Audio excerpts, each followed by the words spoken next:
In this video, we'll walk through how to manage and take action on Content ID claims in YouTube Studio. It's important to remember that videos uploaded to YouTube get scanned against a database of audio and visual content that have been submitted to us by certain copyright owners. So if you upload a video that contains copyright-protected content, your video could get a Content ID claim. Note that Content ID claims don't result in copyright strikes, but they can result in your video being blocked, tracked, or monetized by the copyright owner. Let's walk through where you can see your videos affected by Content ID claims, and the steps you can take if you want to remove the claimed content or dispute the claim. First, where can you see which videos are affected by Content ID claims? You can see videos affected by Content ID claims in the Content tab of YouTube Studio. To do so, use the Copyright Claims filter.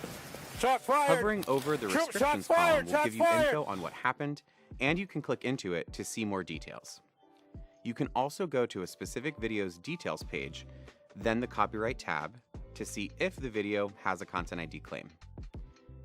Through either of these entry points, you'll see details about the claim's impact on your channel and the video's visibility and monetization status. You'll also see the content being claimed, including the timecode it appears at and the impact the claim has on your video. Next, what actions and steps can you take on Content ID claims? From the video's copyright details page, there are multiple actions you can take to resolve the claim. If your video has a Content ID claim that seems valid, you can choose to leave it as is, or you can remove the claimed content. You have a few options for removing the claimed content without having to upload a new video. You can trim out a segment, which removes just the claimed segment from your video, including the audio and video. Or, for an audio claim, you can replace or mute the music. If you choose to replace it, you can pick an alternative from the YouTube audio library. Or you can choose to mute just the claimed song or all audio during the claimed segment.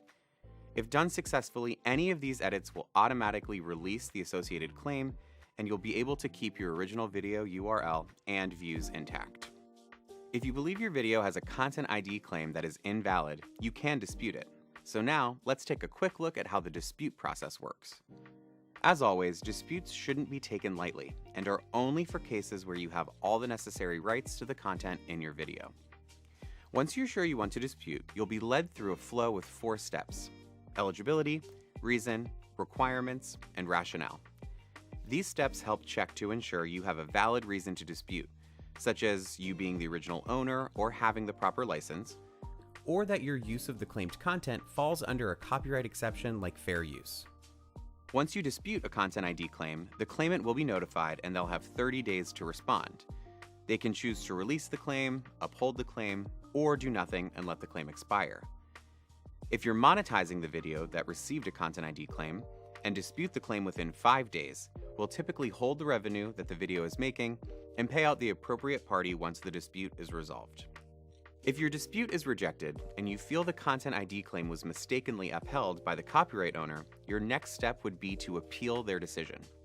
You'll go through a similar flow as the dispute process, but will also need to provide your contact information and provide a more detailed explanation for why you're appealing. You can check your eligibility to appeal on your channel features page at youtube.com/features. And if you're not eligible, you may need to complete a one-time verification before you can appeal. After an appeal, the copyright owner will have 7 days to choose one of these options: to release the claim, let the claim expire, or if they still believe their claim is valid, they can ask for the legal removal of your video with a copyright takedown request. If that takedown request is valid, your video will be removed and your channel will also get a copyright strike. If after all these steps you still believe that you have the rights to the content, you can submit a counter notification. A counter notification is a legal request for YouTube to reinstate the video that was removed for alleged copyright infringement. You can only pursue a counter notification when a video that you uploaded was disabled due to a mistake or misidentification of the content. If it is complete and valid, YouTube will forward it to the claimant. From there, the claimant has 10 business days to provide us with evidence that they have initiated a court action to keep the content down. This time period is a requirement of copyright law, so we appreciate your patience. If the claimant does not pursue action within the 10 business days, your video will be reinstated. Note that if you're disputing a block claim, you'll see a slightly different flow with different options. With block claims, after you go through the eligibility and reason steps, you'll see two options: to use the standard dispute process or to escalate to appeal. If you escalate to appeal, this is a shorter process that allows you to appeal without first disputing the claim. For more info about the Content ID dispute process, check out the links in the description. Thanks for watching.